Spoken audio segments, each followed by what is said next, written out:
It's that time, everybody. Hi, thank you so much for joining me. Welcome to the Kathy J Show. I am Kathy J. Thank you so much for hanging out with me this half hour. We do have a lot of fun on this show, and we cover some serious topics as well. So thank you for hanging in with us for every show, because that's what it's all about. We're going through it all together, good and bad. So it's cool that we get to share it here on the show. So thank you for supporting us by watching it. Also, remember, you can always go to KathyJShow.com if you missed something or you just want to see my smiling face again. Okay, so yesterday was a very powerful show here on the Kathy J Show, and I want to start by thanking my team for being so supportive of me and for allowing me to share my story. So thank you to everybody back there in the booth, and thank you everybody here that stands with me every day. It means a lot. Yesterday was a good day for me to get all that out. So I also have to thank my fellow survivors, Ramona and Tessa, for sharing their stories as well, because it was pretty awesome that they did that. It's a big growing moment when you get to share trauma, everybody. So it was really good yesterday. So today we're going to get into the nuts and bolts of domestic violence. Yesterday you heard the stories. Today you're going to hear the facts. Like this one from the National Coalition Against Domestic Violence. It's women between the ages of 18 and 24 years old that are most commonly abused by an intimate partner. Maybe, how about this stat? It takes 7 attempts to leave before you leave for good. Why is that? Well, maybe it's because the most domestic violence murders happen when the victim's trying to leave and terminate the relationship. You see the cycle? You hear it now, everybody? That's why we're going to talk about it. October is Domestic Violence Awareness Month, and we're doing our part to raise that awareness. Yesterday, I shared with you that I'm a survivor of domestic violence. Today, we're going to talk about the awareness of that. Because you see, the awareness for domestic violence for me came after I got hit and my abuser went to jail. I did get away from him. I was very lucky. I got to go away for the summer, go home for the summer. A couple months later, I came back. I was stronger. I was always looking over my shoulder, though, for him. Don't ever think that I don't always look over my shoulder for him. But I was also ready to help the other victims become survivors. So I started volunteering with the Domestic Violence Coalition down in Durango. And when I was on call, I was a college kid. So I wore a pager, and if somebody called the hotline, it was me that got that page. And my professors were hella cool, so I would just get called out of class, and I would go sit and talk on the phone, and I was the voice on the other end of the line to whoever needed it. And it was mostly women, but there was a man once that called me, and he was sitting out, hiding in some crop field from his abusive wife. And it was one of the saddest things that I'd ever heard. He loved her. He loved her. He wasn't going anywhere. He couldn't leave her. They had kids. She was financially dependent on him. But she was a mean woman, and she had just thrown hot water on him. And he was describing looking at a burn, sitting in a field, trying to talk to me. He told me all these horrible things that she had done to him, and my voice on the other end of that line was all he had. He had to gather up hope just so he could go back into that situation in his family. And I don't know what happened to him. I hope that he's okay. I hope that he got help. And that's what you pray for, everybody. And I became an ambassador for the courts as well for domestic violence. So I was the person that went in and represented for the victims. So they didn't have to see their abuser in court, because that's when it gets really hard, everybody. That's the father of your kids sitting right there, or the lady that said she'd love you forever. Now they have a criminal record, and you're the victim in it. It's weird. It's a very weird situation, everybody. There's guilt. Family members will put guilt on people that were the victims to drop charges. It's a crazy situation, everybody. So I've worked with SafeHouse Denver for over a decade here, and I've seen firsthand their heart and their determination. They're not judging anybody. They are only helping, because I want to help today. I read some viewer emails last night from yesterday's show, and I just want you to know that we're here for you. You have the power to become a survivor. And we'll be right back. Ramos Law is an official partner of the Kathy J Show. He's a medical doctor and a lawyer. Ramos Law, what makes us different makes us better.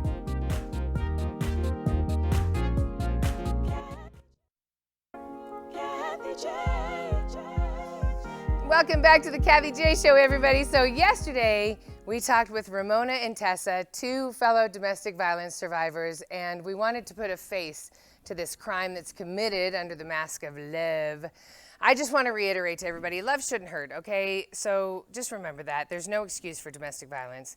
Please welcome my guest today, Abigail Hanson, the SafeHouse Denver Director of Counseling Services. Yay! Thank you for being here, Abby. Thanks so much for inviting me. I always love talking about this topic. It's such an important issue to get out there. Yeah, you're absolutely right. Tell everybody first off, what is SafeHouse Denver? Yeah, so we are a community-based nonprofit organization that provides a full continuum of support for survivors of domestic violence. Okay. So we have a residential component as well as a non-residential component where survivors can get advocacy services. Gotcha. So the residential is where they need to get out. It's not safe where they live and they have nowhere to go. Yes, exactly. Okay. Yep. And that all starts with a phone call to you. Yes, it it's does. It's that easy, Yeah. everybody. For all of you that say you have nowhere to go, it starts with a phone call. Yep. Yes. And the phone call, the first phone call that people make when they call to you, a lot of times they're just talking, right?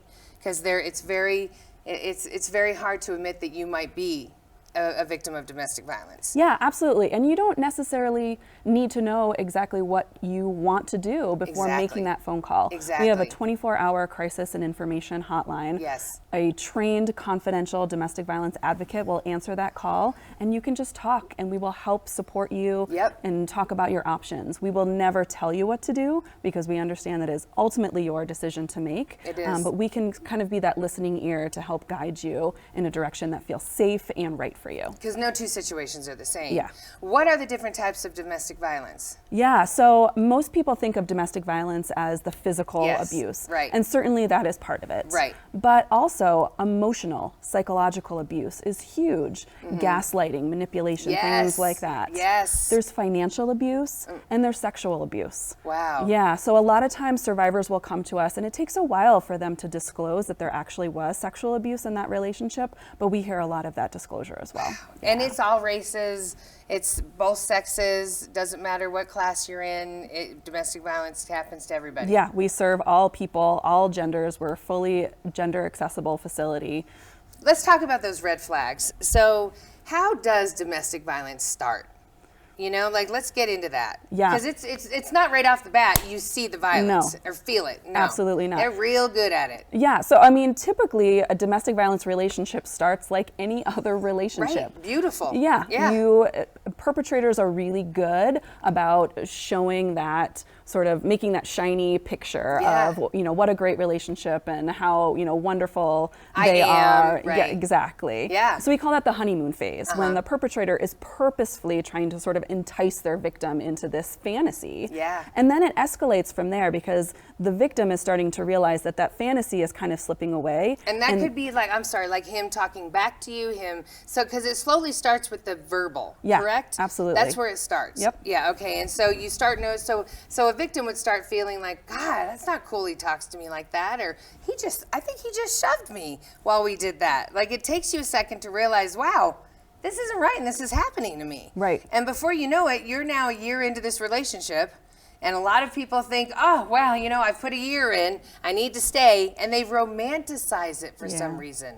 Why do people romanticize that they can help that abuser?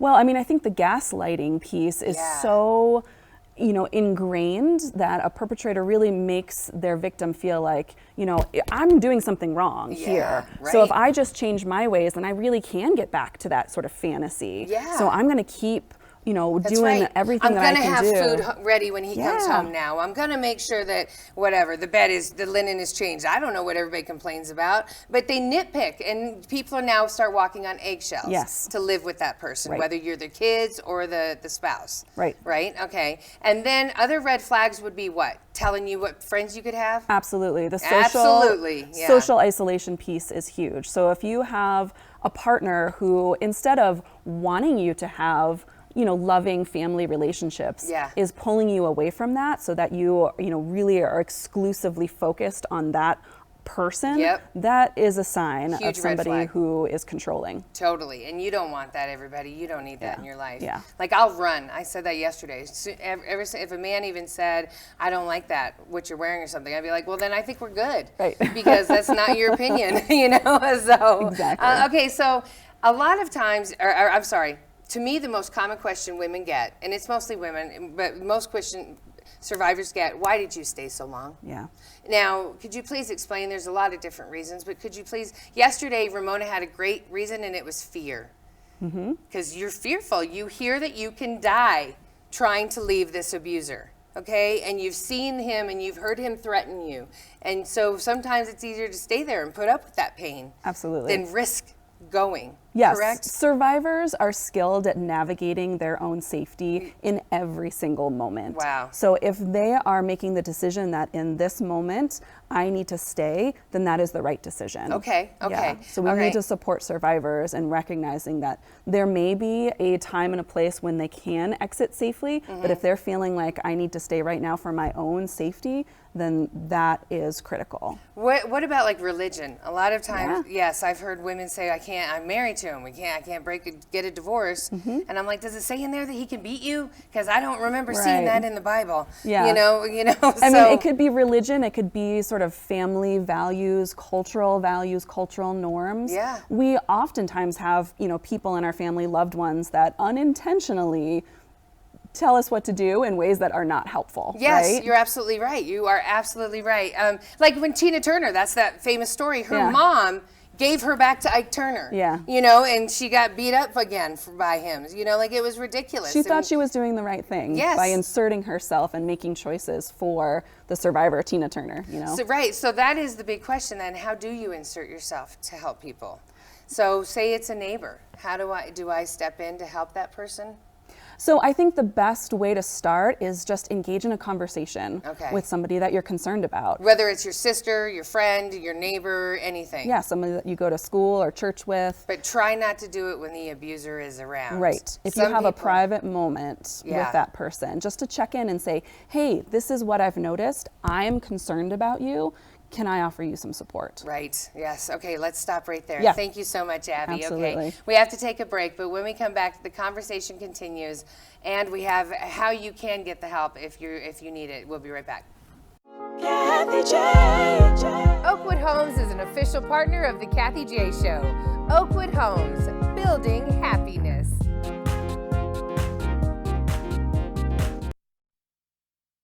Kathy J. Welcome back to the Kathy J Show, everybody. Today we are talking about domestic violence. Abby from SafeHouse Denver is back with us. Thank you so much. Okay, so before we left for the break, we talked about trying to talk to someone, a neighbor, if you feel that they are in a situation and need help. What happens, like if you're the neighbor and you call 911 on, your neighbors? When do you call 911?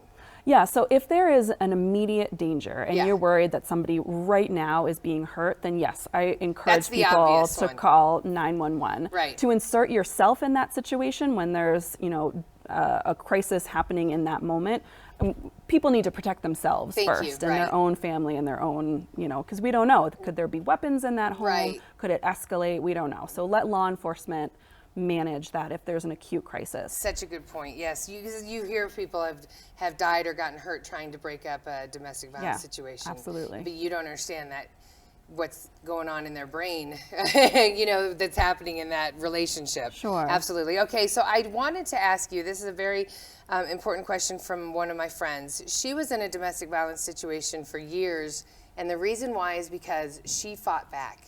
So she didn't think she had a right to call the cops. And once it got so bad that he almost killed her, she then realized out of the situation, she wasn't fighting back, she was defending herself.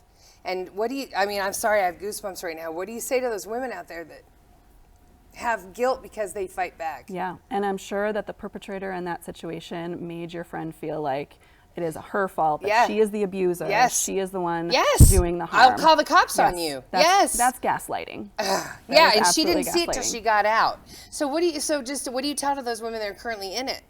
They realize I can't call the cops. I fight back. He's going to throw me in jail. Yeah. So there are a lot of people that, over the course of an abusive relationship will participate in self-defense, self-defense violence, or even retaliatory violence. Yes. Never to condone retaliatory violence. But you get sick of it. You're punching back. Yeah, we need to understand that it is distinctly different than domestic violence. So we have people that call our crisis line and will say, I'm worried that I might actually be the abuser in this relationship. And what we say back to them is, I have never met a perpetrator who raises their hand and says, I'm the abuser. I'm the abuser. I need to be held accountable for my behavior. True, right. So if that is something that someone is concerned about, to me, that is a sign that they're being manipulated. So call and talk to someone. Absolutely. Absolutely. So tell me about, can an abuser never be an abuser again? Is there help for abusers? It's about choice. If an abuser decides that they do want to be accountable for their behavior and engage in treatment services, then yes, I'd like to think that there is hope for everyone to change their behaviors. Yes. But it takes somebody to really do the work of being self-reflective, and a lot of those people don't really want to do that work. Exactly. Yeah. I'll say it for you. You don't have to be polite.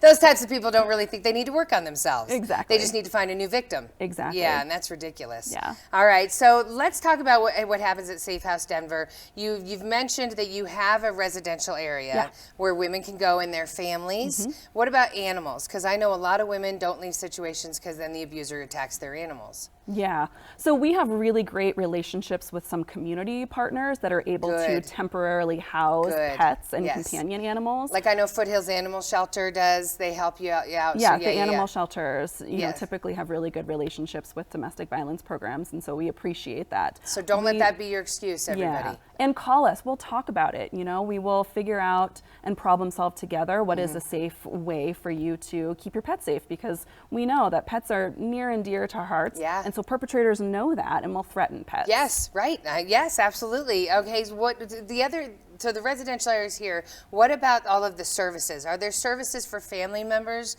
Or is it for just the woman or the man going through the situation? What services do you offer? Yeah, so at our non-residential facility, we offer individual and group advocacy-based domestic violence counseling. Good, okay, yes. Because, this thing happened to me years ago. I'm not going to tell you how many years, but it happened years ago. But as soon as you start talking about it, like the emotions are right there. Absolutely. I walked into that memory yesterday. Yeah. And so did Ramona and Tessa. Like, to everyone that thinks you can hurt somebody and the person's going to get over it, no.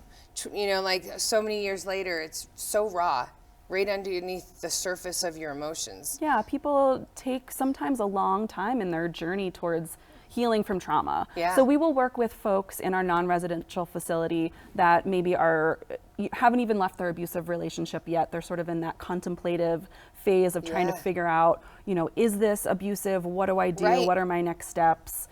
All the way to people that left years ago. Yes. And maybe now they're navigating new relationships and finding that stuff is coming up for them, and their trauma is being triggered in different ways, and they just need some extra sort of support and resources to get through that. Yes, that's awesome. And SafeHouse Denver does that, everybody. So we want you to know just the exit plan really fast. Could you explain what that means when people say you need an exit plan? Yeah, so typically we talk about the safety planning process. Right. So if a survivor is to come in and work with one of our advocates, we're going to look at all the different places that survivor lives their life, all the different venues where they frequent, the kids' school, their work, their home, and then we're going to look at all those places and see where are the risks and what are some mitigating protective factors. Who can you loop in as an ally? And then we look at that together as an ongoing safety plan. And if exiting the relationship is a goal of the survivor, we're going to tailor the safety plan to that. That is great. That is awesome. You don't leave any stone unturned. You want to make sure everything's covered. The last thing you need is going, oh, you didn't tell me, blah, blah, blah. Right. And because it's very, people die in these situations. So thank you so much for helping all those people out there. And thank you to everybody else that works at SafeHouse Denver. To get help or to get more resources, everybody, just go to safehouse-denver.org. They also have that 24-hour crisis line that Abby was saying, 303-318-9989. We'll be right back. Kathy J. The Colorado Lottery is an official partner of the Kathy J Show. Colorado Lottery, play on.